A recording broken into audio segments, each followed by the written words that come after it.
కూడా అక్రమాలు వెలుగులోకి వచ్చారు. కూడా అక్రమాలు అంతు లేకుండా ఉన్న నేపథ్యం ఉంది. వరంగల్ జిల్లాలో ఉన్నటువంటి కూడా అక్రమాలు ఒక్కొక్కటి ఇప్పుడే వెలుగులోకి వస్తున్నాయి.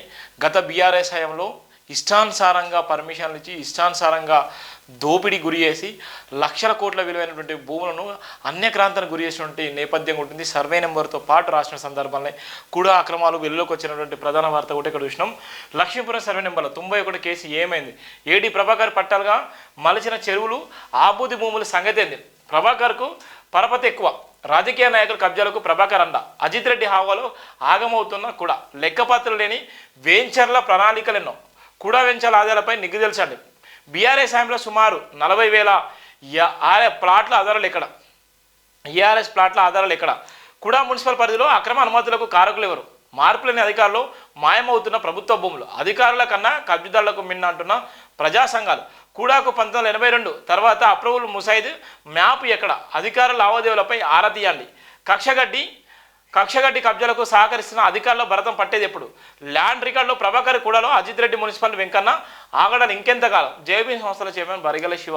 ఇది మనం రాసిన వార్త. ఎందుకోసం అంటే ఎన్నో విలువైనటువంటి భూములు, ఎన్నో కోట్ల రూపాయల విలువైనటువంటి భూములు అన్యక్రాంతానికి గురైపోయి అక్కడ ఉన్నటువంటి అజిత్ రెడ్డి కానీ, అక్కడ ప్రభాకర్ కానీ, అక్కడ ఉన్నటువంటి వెంకన్న కానీ వాళ్ళ కబందాస్తుల్లో వాళ్ళు ఆడిందే ఆట పాడిందే పాటగా ఉన్నటువంటి బీఆర్ఎస్ జరిగింది. ఇప్పుడు కూడా కాంగ్రెస్ ప్రభుత్వం వచ్చిన తర్వాత కూడా అదే తరహాలో కొనసాగుతుంది.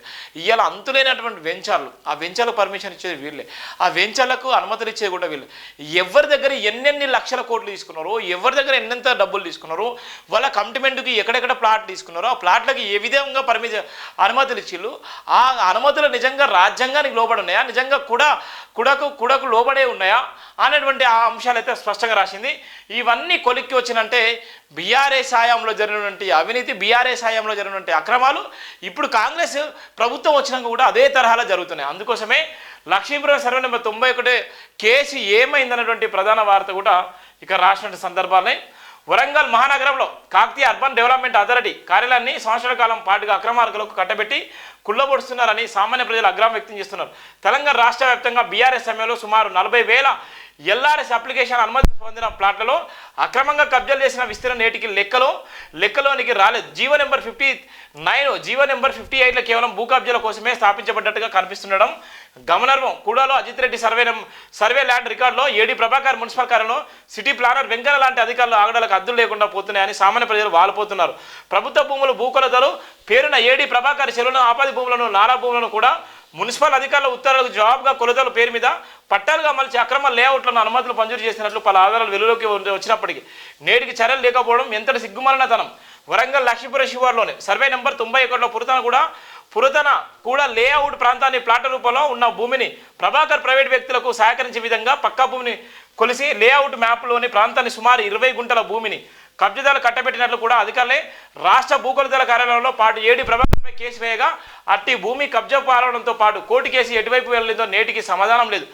ఇలా చెప్పుకుంటూ పోతే కూడా పరిధిలో అనేక సర్వే నెంబర్లోని భూములను అక్రమ ఎల్ఆర్ఎస్ల ద్వారా కబ్జాలు గావించబడినాయి. కాకతీయ అర్బన్ డెవలప్మెంట్ అథారిటీ ఆధ్వర్యంలో 1922లో డెవలప్మెంట్ పరిధిలోని ఏరియాను మాస్టర్ ప్లాన్ ముసాయిదా మ్యాప్ రూపంలో ఏర్పాటు చేయబడింది. 26వ తేదీ 10వ నెల 1949 కూడా మాస్టర్ ప్లాన్ మొట్టమొదటి నోటిఫై చేయబడింది. 1982 నుండి నేటి వరకు కూడా యాక్షన్ ప్లాన్లో రూపంలో అమ్మకాలు చేయబడ్డా కూడా ప్లాట్ల దేవాలయ వ్యవహారాలను కేంద్ర శాఖ విచారించి అక్రమ అవినీతి అధికారుల భరతం పట్టాలని సామాన్య ప్రజలు డిమాండ్ చేస్తున్నారు. కేసుల రూపంలో కబ్జాలు చేయబడ్డ భూములను కారకులైన భూకొలతల అధికారి ఏడి ప్రభాకర్ లాంటి వ్యక్తిని శాశ్వతంగా ఉద్యోగంలో తొలగించాలని ప్రజా సంఘాలు డిమాండ్ చేస్తున్నారు. రాజకీయ పార్టీల నాయకులు కబ్జాలు చేస్తున్న భూములను అండగా నిలిచినా కూడా మున్సిపల్ రెవెన్యూ భూకొలతల కార్యాలయపు అధికారులపై కఠినమైన తీసుకోకుండా అన్ని పార్టీ నాయకులు ఏకమై కాపాడుతున్నారని పెద్ద ఎత్తున విమర్శలు వెల్లువెత్తున్నాయి. లక్ష్మీపురం సర్వే నెంబర్ 91 కూడా భూమిని కబ్జా చేయబడిన విధానం ప్లాట్ల సైబర్ క్రైమ్ అధికారులే ప్రజా సంఘాల సమక్షంలో విచారణ చేపట్టి కఠినమైన చర్యలు తీసుకోవాలని డిమాండ్ చేస్తున్నారు. నాయకులు మారడం, పార్టీలు మారడం జరిగిపోతున్నప్పటికీ కబ్జాల ఆగడాలను అధికారులు అక్రమాస్తులకు కట్టడి చేయడంలో మాత్రం ప్రభుత్వాలు పూర్తిగా విఫలమవుతున్నాయని మహానగర ప్రజలు ముక్కుసూటిగా చెప్తున్నారు. ఇక్కడ ఉన్నటువంటి కాకతీయ అర్బన్ డెవలప్మెంట్ అథారిటీ సంబంధించినటువంటి వరంగల్ సంబంధించినటువంటి అంశము ఇక్కడ ఉన్నటువంటి భూములు ఇష్టానుసారంగా ఎవరికి దోషిన విధంగా వాళ్ళు దోసుకునే విధంగా దోసుకుంటున్నారు. అక్కడ సంబంధించినటువంటి అధికారులు ఎవరైతే ఉన్నారో అధికారుల అండదండలతోనే రాజకీయ నాయకులు కూడా అక్కడ పెరిగిపోయేటువంటి ప్రమాదం ఉంది. గత బీఆర్ఎస్ హయాంలో ఎవరైతే అధికారులు ఇప్పుడు కూడా అదే అధికారులు కూడా చాప కింద నీరులాగా అక్కడ ఉన్నటువంటి భూములను ఇలా అన్యక్రాంతాలకు గురి చేసేటువంటి నేపథ్యం ఉంది. ఇక్కడ అజిత్ రెడ్డి కానీ, వెంకన్న కానీ, కబ్జా ప్రభాకర్ కానీ ఈ ముగ్గురు మొత్తం టోటల్గా వీళ్ళ తీగ లాగితే ఇలా డొంక లాగితే రాష్ట్ర ఖజానాకి సరిపోయేంత డబ్బు కూడా బయటకు వస్తుంది.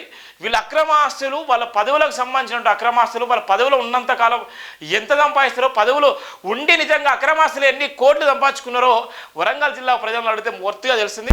ఇప్పటికే ఏసీబీ అధికారులు కానీ, ఈడీ వాళ్ళు కానీ, ఏడీ వాళ్ళు కానీ, ఇక్కడ ఉన్నటువంటి ఇంటెలిజెన్స్ వాళ్ళు కానీ వాళ్ళ దృష్టిలో ఉన్నప్పుడు కూడా వాళ్ళకు ఉన్నటువంటి బలమైనటువంటి డబ్బు కారణంగా అందరిని డబ్బులు ఇచ్చి కొనేటువంటి నేపథ్యం. అందుకోసమే వీళ్ళ మీద నిఘా వేసి అక్కడ ప్రజా సంఘాలు డిమాండ్ చేసినప్పటికీ, అక్కడ ఉన్నటువంటి అనేక మంది విమర్శలు చేసినప్పుడు కూడా చీమ కుట్టినట్టు కూడా లేనటువంటి నేపథ్యం ఉంది. ఇప్పటికైనా ఈ వార్తను చూసినా వాళ్ళ జిల్లా కలెక్టర్ గారు కానీ, రాష్ట్ర ముఖ్యమంత్రి గారిని స్పందించి నిజంగా వాళ్ళ మీద ఎంక్వైరీ చేయండి. నిజంగా ఎంతవరకు నిజంగా అన్యాయానికి గురి అయిపోయినాయి, ఎంతవరకు నిజంగా ఆ అన్యాయానికి కాకుండా నిజంగా న్యాయబద్ధంగా ఉన్నాయి, ఎంతవరకు వీళ్ళు నిజంగా మోసాలు వేసిలు, కూడా లేఅవుట్ల పరిస్థితి ఎంతవరకు ఉన్నది, బీఆర్ఎస్ హయాంలో ఎంతవరకు నిజంగా తీసుకొచ్చిల్లు అనేటువంటి ప్రధాన వార్తలు అయితే జేబీ దినపత్రిక దగ్గర స్పష్టంగా ఉన్నాయి. ఈ వార్తను ఆధారంగా తీసుకొని చర్యలు తీసుకోవాలన్నటువంటి నేపథ్యం కూడా మనం చూస్తున్నాం.